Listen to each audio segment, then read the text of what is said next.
maal jettare waaqayyo maal jettare akkasitti yaanne kana sintilmaamne gaafa nu wajjin turte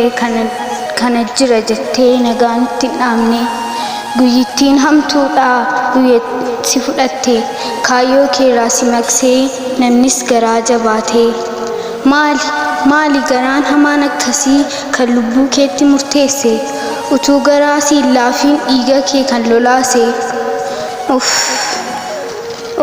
garaa nama nyaataa karaatti cituun kee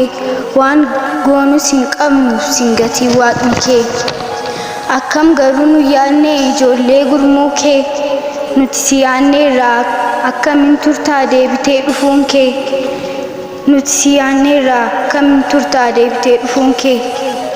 dhugaa nutti hin fakkaanne deebitee dhufta seenee ganaa akkamittis amannaa luqqisii nu wajjin jetteen guyyaa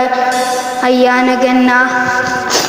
mo'aa qaxalee ilmaa kan sodaanne homaa mo'aa abdii biyyaa mo'aa abdii waldaa obboleessa keenya qaalii nurraa si fageesse haalli ilaa dhokatee hin hafin dhugaan kee haa mul'atu obboleessa qaalii nagaa nuuf boqodhu lubbuun kee haa jannatu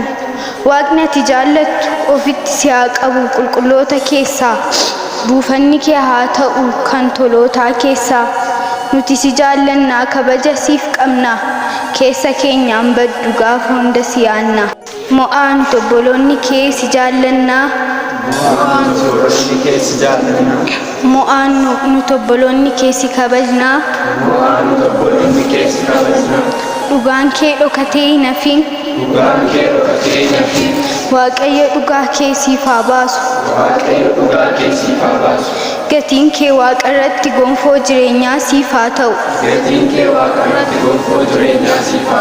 lubbuun kee waaqayyo jannata keessa haa qananeessu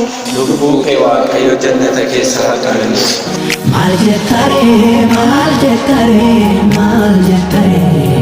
atimmoo maal jettare